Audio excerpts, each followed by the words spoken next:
Class 10 social science economics के chapter 1 important question का अध्ययन करते हैं।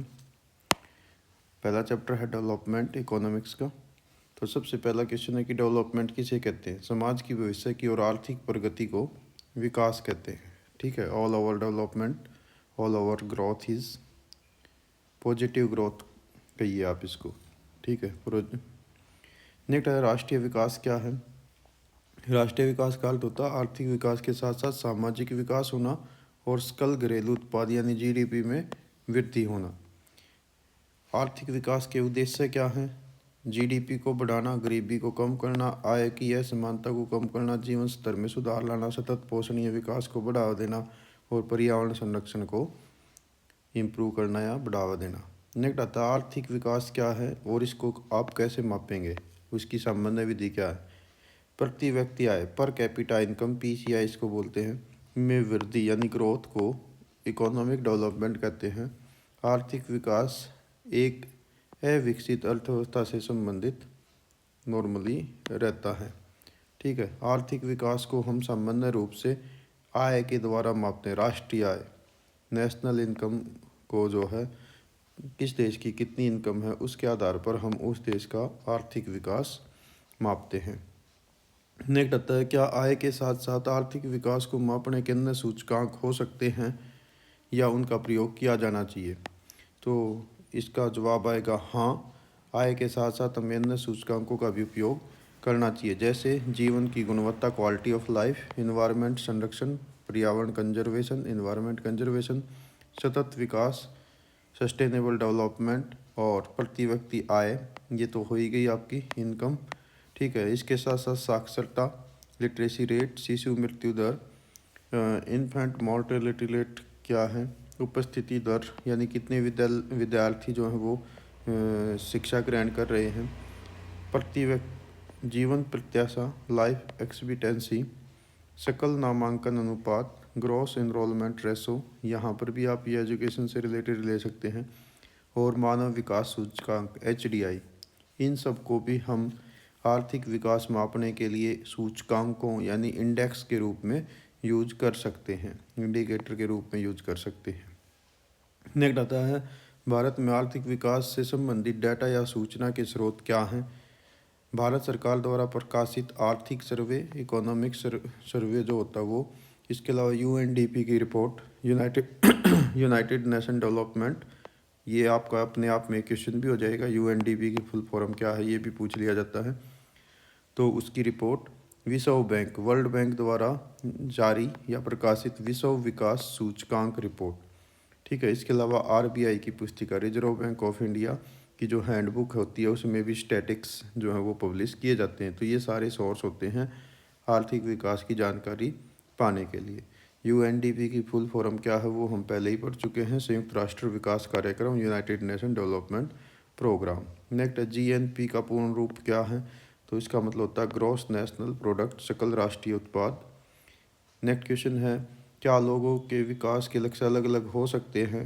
तो उत्तर आएगा हाँ, जो विकास एक व्यक्ति के लिए लाभकारी होता है वह दूसरे के लिए हानिकारक भी हो सकता है। उदाहरण के लिए नर्मदा नदी पर सरदार सरोवर बांध, ये गुजरात में है, जहाँ केवड़िया स्टैचू ऑफ यूनिटी, वहाँ पर इसका निर्माण किया गया। ये इसकी ऊंचाई बढ़ाने से स्थानीय लोगों ने आंदोलन किया जो आज भी जारी है, नर्मदा बचाओ आंदोलन। यानी एक तरफ इस ये डेवलपमेंट से संबंधित है लेकिन दूसरी तरफ लोगों के जीवन में इससे परेशानी आई, इसलिए वो आज भी विरोध कर रहे हैं। ने कह रहा है कि ऐसे उदाहरण दीजिए जहाँ आय के अलावा अन्य कारक हमारे जीवन के लिए महत्वपूर्ण पहलू होते हैं, महत्वपूर्ण फैक्टर होते हैं। तो यदि आपको अपने किसी दूरस्थ क्षेत्र में नौकरी मिलती है तो उसे स्वीकार करने से पहले आप केवल आय नहीं देखेंगे बल्कि अन्य फैक्टर्स पर भी विचार करेंगे। ठीक है। जैसे क्या आपके फैमिली को वहाँ पर सुविधाएं मिलेंगी, वहाँ का कार्य का वातावरण कैसा होगा, वहाँ सीखने के अवसर कैसे होंगे और फ्यूचर में कैसी वहाँ पर अपॉर्चुनिटीज़ रहेंगी। ठीक है। तो ये बहुत सारे फैक्टर होते हैं जो आय के अतिरिक्त भी प्रभावित करते हैं। नेक्स्ट है आबिद जान शहर कहाँ है, विकास का यहाँ क्या प्रभाव पड़ा। आबिद जान आइवरी कोस्ट अफ्रीका में एक स्थान है। यहाँ पर एक मल्टीनेशनल कंपनी ने वो उसकी फैक्ट्री थी, बहुराष्ट्रीय कंपनी, जिसके द्वारा जहरीला कचरा फेंके जाने से 7 लोगों की डेथ हो गई थी और लगभग 26,000 लोगों को इलाज करवाना पड़ा था। ये आपके चैप्टर में इसलिए इसका एक एग्जाम्पल दिया गया, तो कभी कभार ये पूछ लिया जाता है। नेक्स्ट आता है नवीकरणीय संसाधन और गैर नवीकरणीय संसाधन क्या है। ये आपने जियोग्राफी चैप्टर 1 में भी अध्ययन किए होंगे, तो वहीं वाला उत्तर आप दे सकते हैं। नवीकरणीय संसाधन वे संसाधन होते हैं जिनको पुनः बनाया या प्राप्त किया जा सकता है, जैसे वन, जल विद्युत, गोबर गैस, सौर ऊर्जा, बायोगैस। ठीक है, इसके अलावा पवन ऊर्जा। ठीक, तो ये सब। इसके अलावा गैर नवीकरणीय संसाधन यानी जिनको नया नहीं बनाया जा सकता, जिनको एक बार यूज कर लिया तो वो फॉर एवर के लिए समाप्त हो जाएंगे, जैसे जो फॉसियल फ्यूल्स हैं, जीवाश्म ईंधन है, जैसे कोयला, डीजल, पेट्रोल, ये सब ऐसे ही होते हैं। नेक्स्ट आता है उच्च बेरोजगारी, अनएम्प्लॉयमेंट। हाई अनएम्प्लॉयमेंट क्या होती है? जब व्यक्ति अपनी कार्य क्षमता से कम कार्य कर रहे होते हैं या उन्हें पूरा कार्य नहीं मिलता, ऐसी स्थिति को उच्च बेरोजगारी या अल्प रोजगार कहेंगे। नेक्स्ट आता है औसत आय क्या है? प्रति व्यक्ति आय की गणना का सूत्र क्या है? तो देश की कुल जनसंख्या और कुल आय के अनुपात को हम औसत आय कहते हैं। यानी देश की कुल आय को कुल जनसंख्या से डिवाइड कर दीजिए, तो जो रिजल्ट आएगा वो औसत आय होगा। इसे प्रति व्यक्ति आय में रिप्रेजेंट करते हैं, पर कैपिटा इनकम। ठीक है, कभी कभी आपसे ये PCI की फुल फॉर्म भी पूछेगा। इसको नेशनल इनकम भी कहते हैं। सूत्र क्या होगा? Total population divide by total income divide by total population. ठीक है, जो रिजल्ट होगा वो एवरेज इनकम हो जाएगा। ने कहता है दो देशों की तुलना के लिए सबसे महत्वपूर्ण विशेषता क्या मानी जाती है और क्या आय को आप एक अच्छा पैमाना मानेंगे? सामान्य रूप से दो देशों की तुलना करने के लिए हम इनकम को एक पैमाने के रूप में यूज करते हैं कि किस देश में इनकम कितनी है।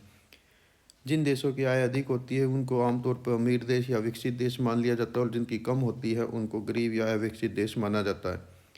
लेकिन आय ही एकमात्र मापदंड नहीं होना चाहिए, एकमात्र जो इंडेक्स है वो नहीं होना चाहिए। इसके साथ साथ हमें देखना चाहिए कि वहाँ पर समानता का व्यवहार हो रहा है, स्वतंत्रता है या नहीं है, सेफ्टी है, सम्मान कैसा है, खुशी का वातावरण कैसा है, शिक्षा कैसी है, पर्यावरण के प्रति संरक्षण कैसा है। जैसे भूटान एक देश है जो HDI का जब निर्धारण करता है तो केवल इनकम, स्वास्थ्य और रिसोर्सेज तक एक्सेस ही नहीं देखता, बल्कि वो वहाँ की खुशहाली को भी देखता है कि उनके लोग कितने खुश हैं। तो पहला ऐसा कंट्री है पूरी दुनिया में जो HPI जारी करता है। ठीक है, इसको बोलते हैं हैप्पी, एक मिनट, खुशहाली इंडेक्स होता है।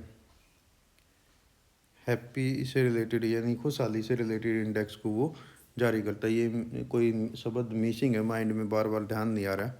चलो कोई बात नहीं, आप वैसे नोट कर लेंगे।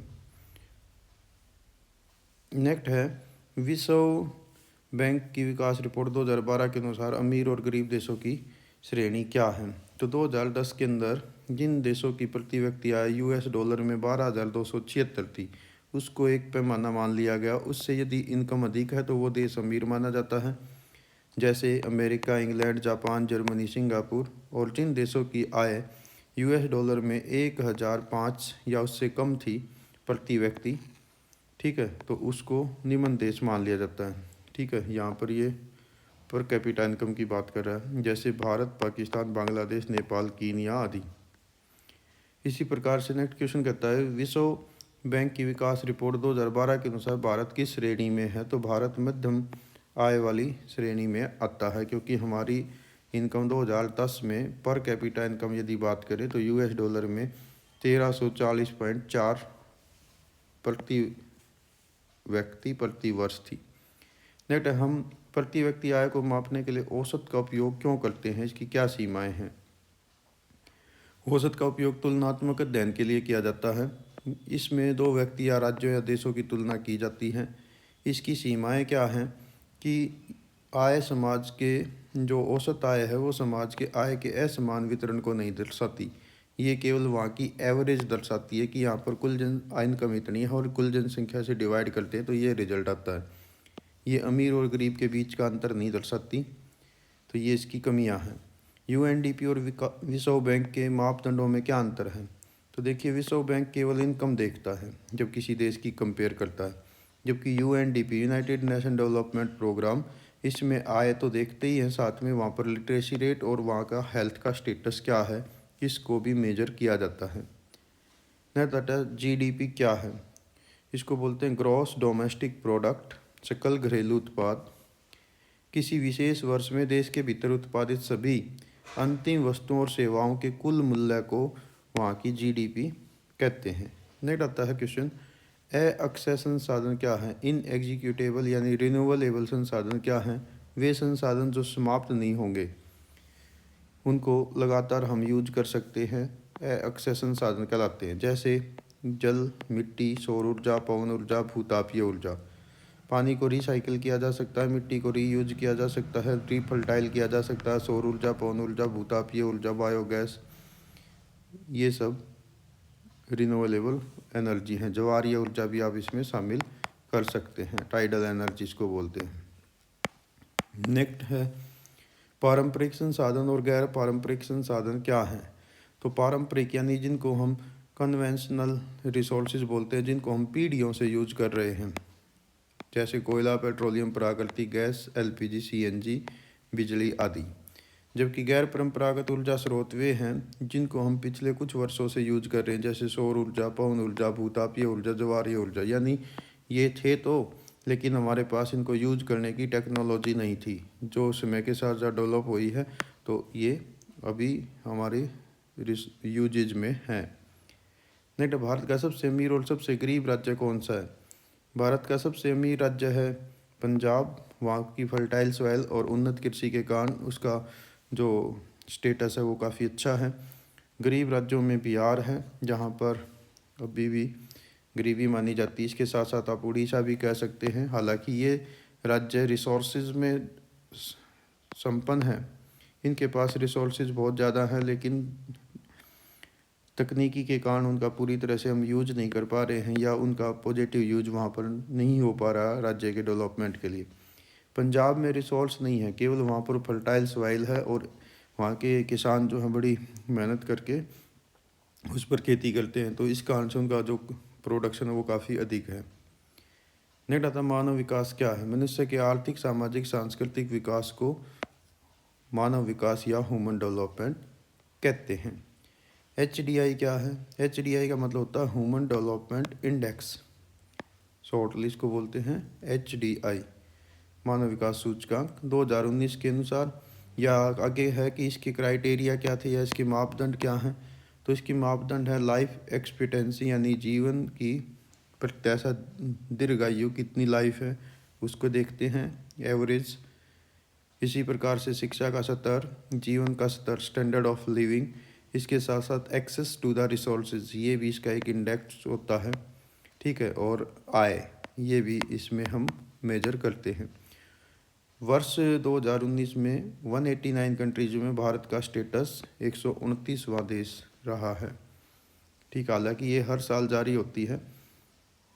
नेक्स्ट आता है वर्ष 2011 के अनुसार भारत की जीवन प्रत्याशा कितनी है, लाइफ एक्सपेक्टेंसी? तो वो है लगभग 65.4 वर्ष, ये एवरेज है। आज़ादी के टाइम लगभग ये 36 ईयर के आसपास थी। तो डेवलपमेंट तो हमने किया है, ठीक है। नेक्स्ट है, क्या श्रीलंका का मानव विकास भारत और नेपाल से बेहतर है? हाँ, 2019 के अनुसार श्रीलंका का HDI 97 था, भारत का 129 और नेपाल का 147 था। श्रीलंका की प्रति व्यक्ति आय US डॉलर में 4,943 और जीवन प्रत्याशा 54.9 वर्ष थी, जो भारत से अधिक है। नेक्स्ट, सतत पोषणीय विकास या धारणीयता किसे कहते हैं, यह क्यों जरूरी है?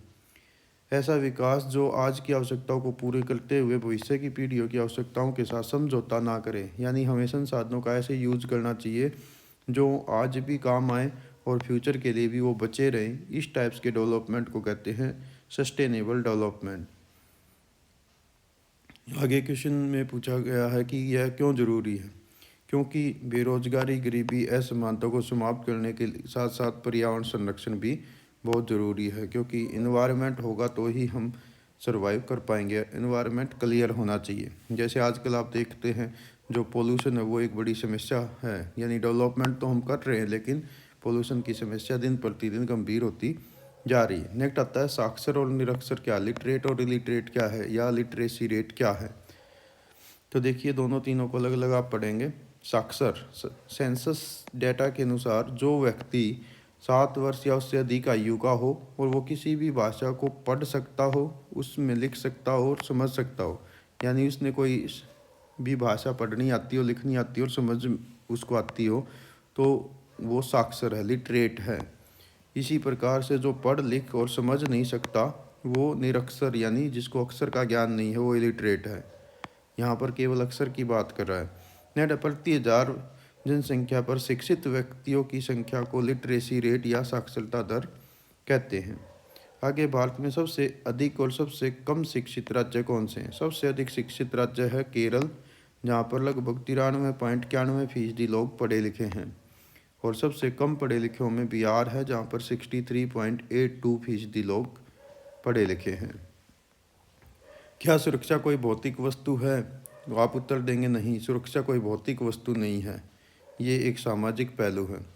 नेक्स्ट है शिशु मृत्यु दर IMR क्या है, केरल में यह कम क्यों है। पर किसी वर्ष में 1000 जीवित जन्मों में से 1 वर्ष की आयु से पहले मरने वाले बच्चों की संख्या को शिशु मृत्यु दर IMR कहते हैं। यानी 1000 बच्चों का जन्म हुआ और 1 साल से पहले उनमें से कितने बच्चों की मौत हो गई, मृत्यु हो गई, उसको कहते हैं शिशु मृत्यु दर। केरल में यह कम है, यानी वहाँ पर 1000 बच्चे जन्म लेते हैं तो लगभग सभी बच्चे जीवित रहते हैं।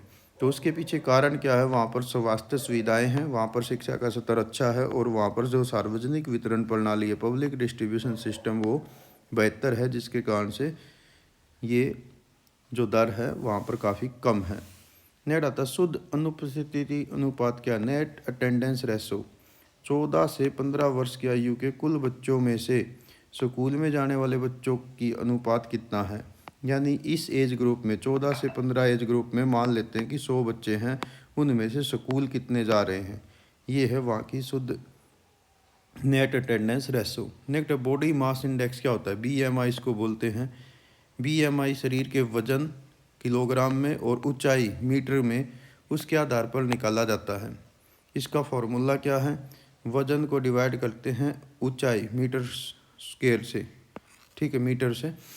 यदि कह रहा है यदि BMI 18.5 से कम है तो वो व्यक्ति को कुपोषित माना जाता है और 25 से अधिक है तो ओवरवेट माना जाएगा। ठीक है, तो ये आपके लिए इम्पोर्टेंट सेंटेंस रहेगा। यदि बॉडी मास इंडेक्स 18.5 से कम आ गया तो वो कुपोषित है, यानी अंडर न्यूट्रिएंट है, और 25 से ज़्यादा आ गया तो ओवरवेट है। नेक्स्ट आता है पृथ्वी सभी की आवश्यकताओं को पूरा कर सकती है लेकिन एक व्यक्ति के लालच को पूरा नहीं कर सकती, ये कथन किसका है। इम्पोर्टेंट सेंटेंस रहेगा, ये है महात्मा गांधी का। नेक्स्ट, क्या समान आय वाले दो देशों अलग अलग हो सकते हैं। हाँ, यदि उनमें दोनों में इनकम बराबर है लेकिन फिर भी वो देश सामाजिक रूप से, सांस्कृतिक विकास के रूप से एक दूसरे से अलग हो सकते हैं। नेक्स्ट आता है चीन के खिलौने भारत में लोकप्रिय क्यों हैं, सस्ते होने के कारण। अगला है राष्ट्रीय राजधानी दिल्ली में प्रतिदिन कितना कचरा निकलता है, लगभग 9600 मीट्रिक टन। अब तो ये इससे भी ज़्यादा हो सकता है। नेक्स्ट, IMF के अनुसार विकास के लिए किस प्रकार के सुधार की आवश्यकता है। तो इंटरनेशनल मॉनेटरी फंड, IMF इसको बोलते हैं, ये इसको ब्रेटन वुड की जुड़वा संतान भी कहते हैं, IMF और विश्व बैंक को। उसके अनुसार कुछ सुधारों की ज़रूरत है। नंबर 1, श्रम कानूनों की संख्या कम करनी चाहिए, संरचनात्मक सुधार करना चाहिए और पुरुषों और महिलाओं के बीच में भेदभाव कम होना चाहिए। नेक्स्ट, भूमिगत जल किस प्रकार का संसाधन, ये एक नवीकरणीय संसाधन है जिसको वर्षा के द्वारा रिचार्ज किया जा सकता है। नेक्स्ट, कच्चा तेल किस प्रकार का संसाधन है, ये एक गैर नवीकरणीय संसाधन है। क्यों, क्योंकि एक बार यूज करने के बाद हमेशा के लिए ख़त्म हो जाएगा। दुनिया में इसके सबसे ज़्यादा भंडार है मध्य पूर्व और खाड़ी देशों में ईरान, इराक, संयुक्त अरब अमीरात। ठीक है। आगे है भारत में पर्याप्त भंडार नहीं है। भारत अपना पेट्रोलियम ज़्यादातर आयात करता है। भारत में जितने भी तेल के भंडार है वे 3 स्थानों पर मिलते हैं, मुंबई हाई, गुजरात और आसाम। नेक्स्ट, यदि वर्तमान दर से तेल का उपयोग जारी रहा तो कितने वर्षों में तेल के भंडार समाप्त हो जाएंगे। तो यदि इसी दर से हम तेल ज़मीन से निकालते रहे तो लगभग 46 वर्ष कह लीजिए, या ये कहिए कि आने वाले लगभग 50-60 सालों में ये ख़त्म हो जाएंगे। और भारत वर्तमान में पारंपरिक और गैर पारंपरिक ऊर्जा स्रोतों का उपयोग कर रहा है, जैसे बायोगैस, पवन ऊर्जा, ज्वारीय ऊर्जा, भूतापीय ऊर्जा, सोलर एनर्जी। ठीक है, इन सब की ओर इलेक्ट्रिक एनर्जी, इन सब का यूज हम कर रहे हैं। हालांकि कोयला, पेट्रोल और प्राकृतिक गैस सीएनजी और एलपीजी इसका भी हम यूज कर रहे हैं। ठीक है। भविष्य में हमें जो गैर परंपरागत ऊर्जा स्रोत है उनकी ओर बढ़ावा देने की आवश्यकता है, जिस पर हम इस समय कार्य कर रहे हैं। आगे है, देश के किन भागों में भूजल का अत्यधिक दोहन हो रहा है। देश के लगभग 1/3 भाग 33% में वहाँ पर ज़रूरत से ज़्यादा पानी यूज किया जा रहा है, जैसे पंजाब, हरियाणा, उत्तर प्रदेश। इनमें कृषि कार्यों के लिए जो सिंचाई हम करते हैं उसके कारण बहुत ज़्यादा पानी अंडरग्राउंड वाटर से हम ले रहे हैं। आगे, क्या पर्यावरण ह्रास किसी एक देश तक सीमित है। नो। यदि एक देश का पर्यावरण दूषित होता है तो वो उसकी कोई सीमाएं नहीं है, वो दूसरे देश को भी प्रभावित कर सकता है, जैसे ग्लोबल वार्मिंग।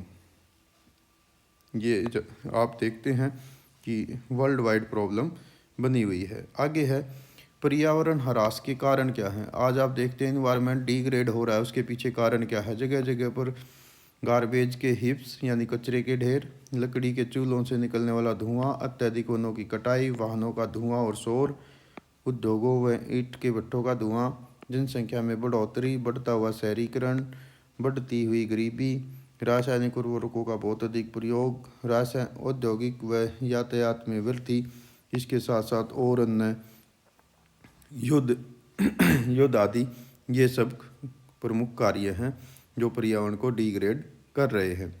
अब इनसे बचने के उपाय आपने बताने हैं। तो जितने पॉइंट आपने ऊपर डिस्कस किए हैं उस हर पॉइंट में उसका सॉल्यूशन भी है। कचरे का ढेर है तो अपने रिसाइकल करिए, गीला कचरा और सूखा कचरा अलग करिए, उसको रीयूज करिए। ठीक है, रिसाइकल और रीयूज, इसको आप बढ़ावा दे सकते हैं। इसके अलावा एलपीजी व बिजली का उपयोग कर सकते हैं। वनों की कटाई को रोका जा सकता है, पेड़ पौधे लगाए जा सकते हैं। आपको लाइफ में जब भी अवसर मिले तो आप प्लांटेशन करें। वाहनों में बेहतर तकनीक लाई जा सकती है, इलेक्ट्रिक गाड़ियों को बढ़ावा दिया जा सकता है, कार पूलिंग की जा सकती है, साइकिल का प्रयोग किया जा सकता है। स्वच्छ ऊर्जा का हमने उपयोग करना चाहिए, जैसे इलेक्ट्रिसिटी। जनसंख्या को कंट्रोल रखना चाहिए, सामाजिक जागरूकता, सोशल अवेयरनेस बढ़ाइए, शिक्षा और रोजगार को बढ़ाना चाहिए। उर्वरकों का हमें सीमित प्रयोग करना चाहिए, जो मैन्योर हैं उसको हमने यूज करना चाहिए, गोबर की खाद आदि। सार्वजनिक परिवहन के साधन जैसे रेल है, इसके अलावा बसें हैं, उनका प्रयोग करना चाहिए। कानूनों को सख्ताई से लागू करना चाहिए। तो इस प्रकार से हम इसको ऊर्जा को बचा सकते हैं और पर्यावरण को संरक्षित रख सकते हैं। नेक्स्ट क्वेश्चन है, आर्थिक वृद्धि और आर्थिक विकास में क्या अंतर है। इकोनॉमिक ग्रोथ और इकोनॉमिक डेवलपमेंट में क्या अंतर है। आर्थिक विकास का मतलब होता है प्रति व्यक्ति आय और जीडीपी में वृद्धि, ये है इकोनॉमिक ग्रोथ। और आर्थिक विकास का मतलब है आय में वृद्धि के साथ साथ कुपोषण, बीमारी, अशिक्षा, बेरोजगारी की स्थिति, इनमें सुधार करना, ये आता है इकोनॉमिक डेवलपमेंट में। तो ये था आपका इकोनॉमिक्स चैप्टर 1। हम आगे अध्ययन करेंगे भारतीय अर्थव्यवस्था के क्षेत्र, सेक्टर ऑफ द